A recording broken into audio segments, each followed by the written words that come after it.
don't rely on what you always find in a fly shop. I know this sounds crazy for someone who works in a fly shop. I will sell you anything you want, but I'm also gonna make sure you know, 95% of what we need, you'll find in a fly shop, but you'll find roughly 5% outside somewhere else. And if you don't have the receptors open and you're not really looking at things in that mind, you're gonna miss a ton. Joann Fabrics, probably out of business at the point. I don't think there's any more open, but they were great, and Michael's is great, right? Any arts and crafts store that you can find something that may work, give it a shot. The durability is what the question is. And I'll give you an example. If you order foam or get foam in a fly shop, that closed cell foam is a lot harder. It's like an over closed cell foam that we get in fly shops. If you go to Michael's and they have those stacks of foam and you're literally kind of feeling them, they're softer and more malleable, right? Feel through the stack. There's gonna be one or two in there that's stiffer, and that one slipped through the goalie and they got an extra closed foam cell in there. It's gonna float a little longer than that softer one. The softer one's gonna take on water a ton. Even if you treat it, it's just not made the way we want it. So knowing what works back here, just take that and make sure that whatever you are getting outside of the fly shop meets that standard, or it's pretty darn close. At any point, if it compromises what you feel you wanna see or wanna do, 86 it, move on to the next idea or the next one. Don't compromise. The time we put behind this vise is valuable. And if you're back behind this vise tying, that's someone and something that you're taking time away from. So respect the time that you put behind the vise, and you'll appreciate it when you're on the water for sure. Because we're here to have fun, is the point.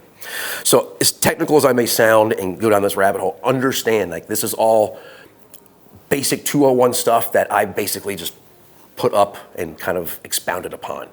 We're gonna do dubbing loops, we're gonna tie in some bead chain eyes, a tail, we'll do a hackle feather and a touch dub. All some pretty cool techniques to kind of give you a few things to arm yourself with when you get out of here. So how I prep my hook is I wanna make sure that I have a thread base that's gonna match the inside diameter of my bead chain eyes or my lead eyes. And when we start looking at the physics of a round object and a round object, those don't play nice together. It's just not gonna work. The habit is to glue the crap out of it. I'm not gonna tell you not to do that, but it's not gonna work. The first fish that hits it, super glue does not do well perpendicular.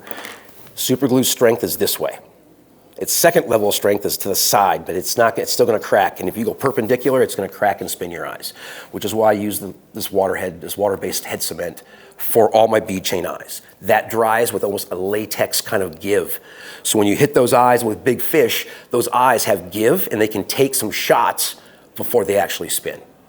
So that coupled with a few tricks on the vise, you can really lock like a bead chain pair of eyes. I covered this in my demo or my talk, the lift kit. But with this here, we're not using a lift kit. So I'm making sure that I have girth on my thread or with thread on my hook shank that matches or close to matches the center of whatever I'm tying on. That way I've got two round objects that don't want to play nice with each other. That girth helps kind of grab and help it hold in a little better. I am a full eye back, not a half eye, full eye. And the reason why, I'm not a poet and I do know it. The closer to the front of that hook your eyes go, you're starting to get into more of this. And I like to prevent the straight down. I get it, it's gonna happen. However, by moving it back, you can then slide and have a little bit of an angle going in on that, right? And that little bit of an angle can be the difference between a fish moving and a fish not moving. Always think about their world. We can go anywhere, we can fly as high as we want. We've got so much freedom on what we want to do. If you're in a fixed environment and you're very, very aware of what that fixed environment is, something falling straight down versus going on an arc is going to stand out like a fart in church. You got to make sure that you're thinking about how they see your bug. So I like sliding those eyes back and giving the bug a little bit of a slide going in.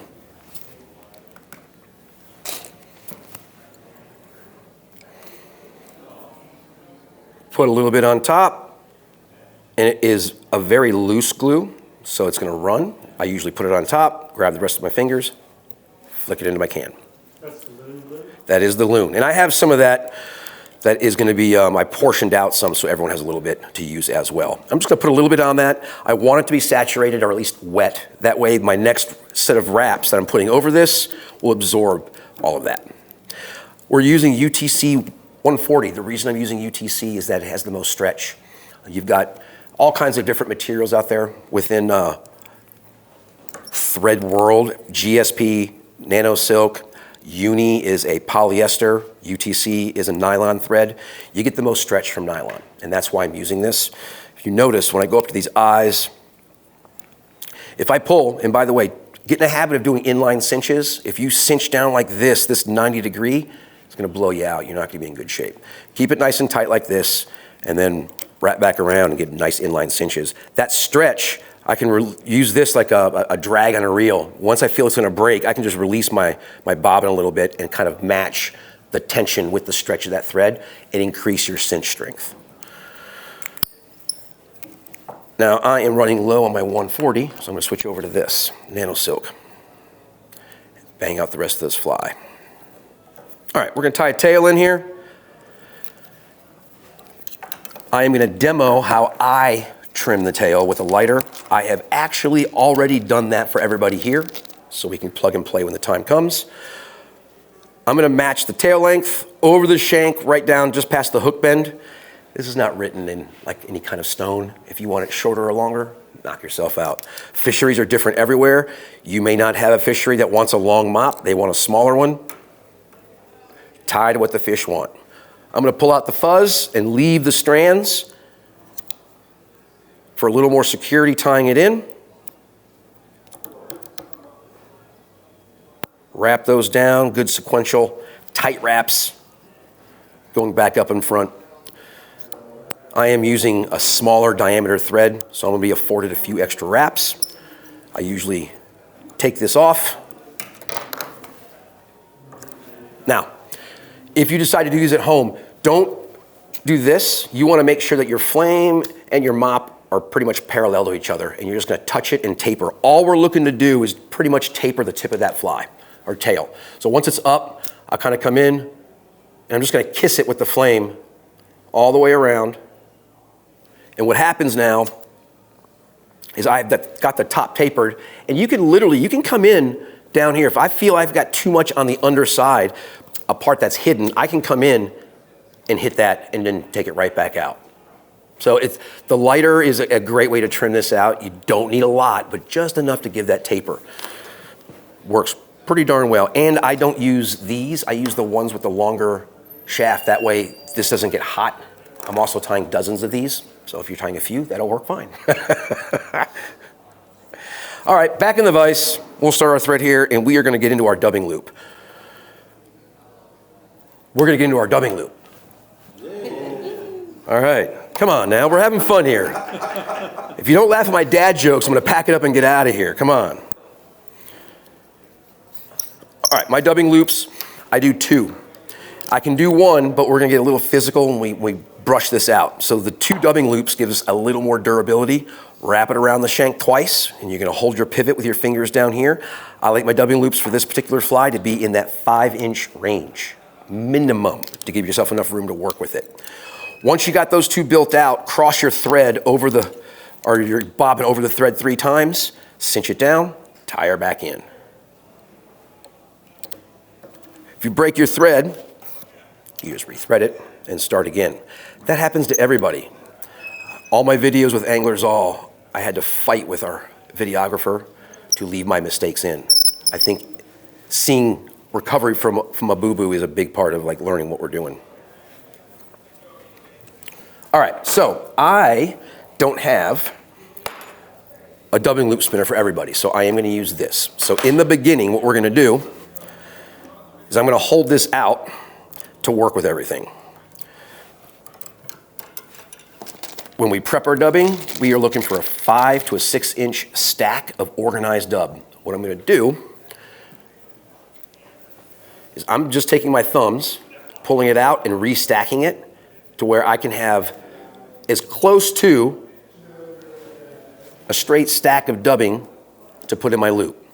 There's lots of rubber legs, I get it, it's not gonna be exact, but it's pretty darn close. And just by pulling those out and restacking, right? Pull out, restack, we can get to pretty darn close to what we want. And once we stack that right there, I have a habit of going from here to my leg and then to my loop. So there's no hidden cards down here, no tricks, but I just like having this right down here. A little bit of wax, not a ton. This is literally like, we're using this like stick 'em in the NFL. We're just a little bit to help grip our dubbing so it doesn't want to fall everywhere. Now, if you want to break this up in halves, take the first front half and line it up in the middle of your loop. Take your second half underneath. Now, we don't have a dubbing loop spinner. Just to give you an idea, this spinner here, what we would do is put this down here in the bottom, clip it in, spin it around, and we'd be off and running, all right? That is the easy way to do that. Now, you see I have wax in here, so my dubbing still stayed around for me. I want my thread through the middle of that dubbing loop, so I can go through here, mix things around, move it left, move it right, get it to where I want it, nice and straight. And we're gonna take our hemostats and just grab below or at the bottom and clamp down so we can hold on to it. Pinch below the loop and spin without hitting your bobbin, your dubbing loop spinner. Don't let go of the thread yet. What we're looking to do here is we're gonna store all of the energy below that loop. So when we do release it, it grabs everything at once. If you feel like, that looks a little loose, no biggie. Just give it a couple more spins. But I'm telling you, if you get that thing a nice tight pull, we're gonna be in good shape for starters. The reason we use 2 dubbing loops is because we're gonna get a little physical here when we brush this out. Don't just hold on to your dubbing loop spinner or the hemos because it's not gonna work out well for you. Continue to hold down below this and you'll see you're gonna have to get physical. Think east-west more than north-south. The north-south is gonna move your dubbing loop all over the place. We don't want that. Alton Brown would say that's bad eats. And we want good eats. So once I'm picked out, you can see super consistent core down the middle there. I don't want chunks and bumps. Brush those out if we kind of come across them. If you don't have a bobbin holder, I'm gonna do this without one so I can show you how to do that. Keep your thread right up here, right behind the eye, and as we spin this around, we can unwrap that. I'm gonna preen these back as I wrap. This is a pretty important part. We wanna make sure we're building this body. So right up against that tail, preen them back, give it a wrap. Preen them back, give it a wrap. As we go forward, these wraps should be all up in each other's chili, like right next to each other. Don't let them kind of like space out on you. Once we get up over that little curve to the flat part of the hook, then we can go from wrapping like that to like that. And you'll see like right now, I'll do one more wrap right on top. And now that I'm up top, I'm gonna make sure those wraps are next to each other rather than on top of each other. And as you wrap up, I'm just gonna do a couple of unwraps with my thread.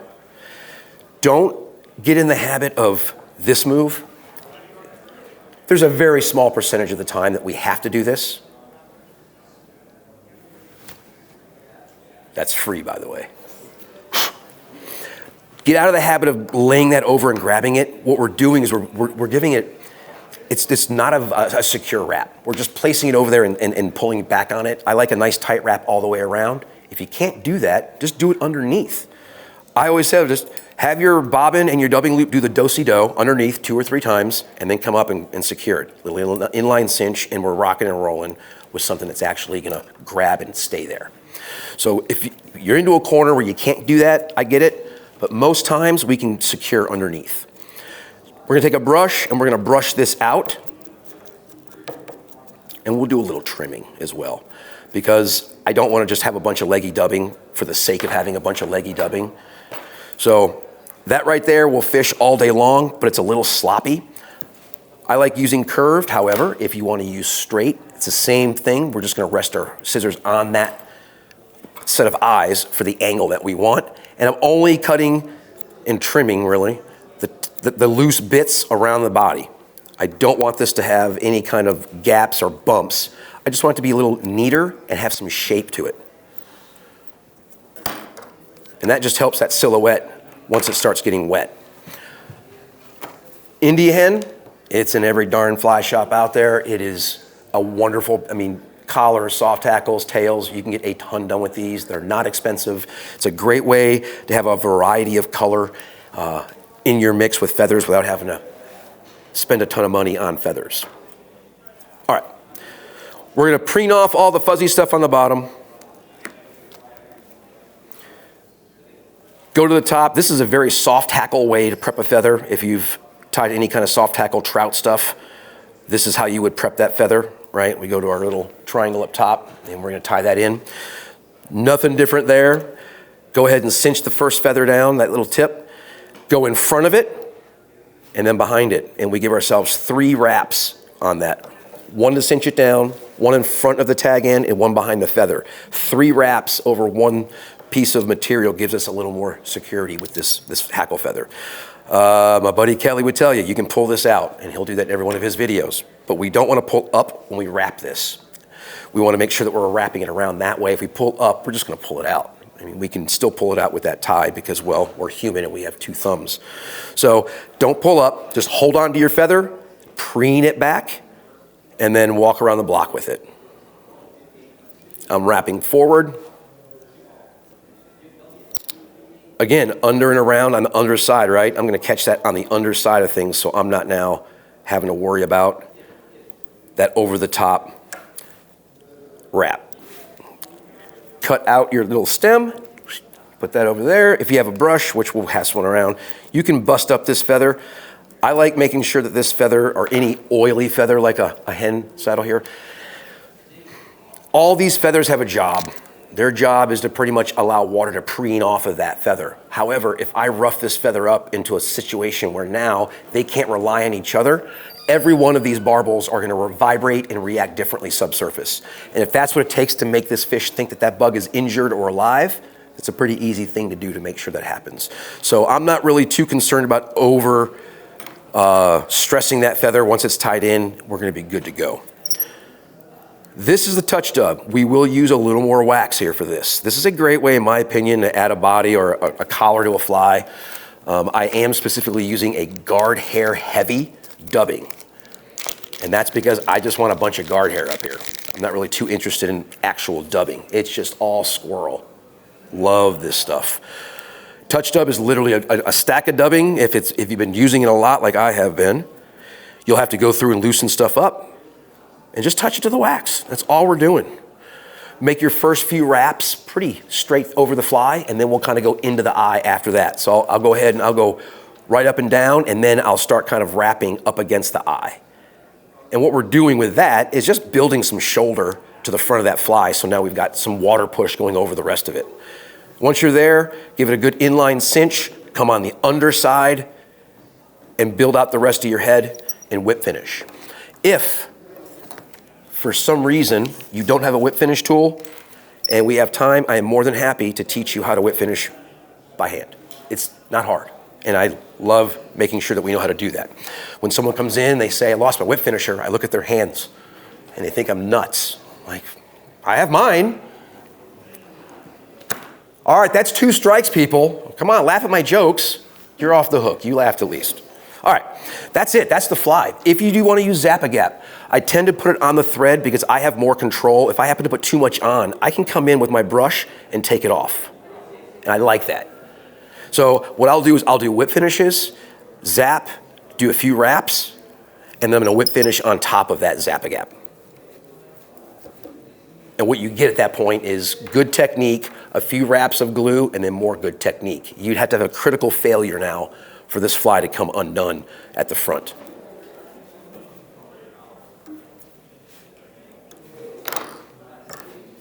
That is the DMC. I will hand out material and ask questions. Does anyone have any questions before we start?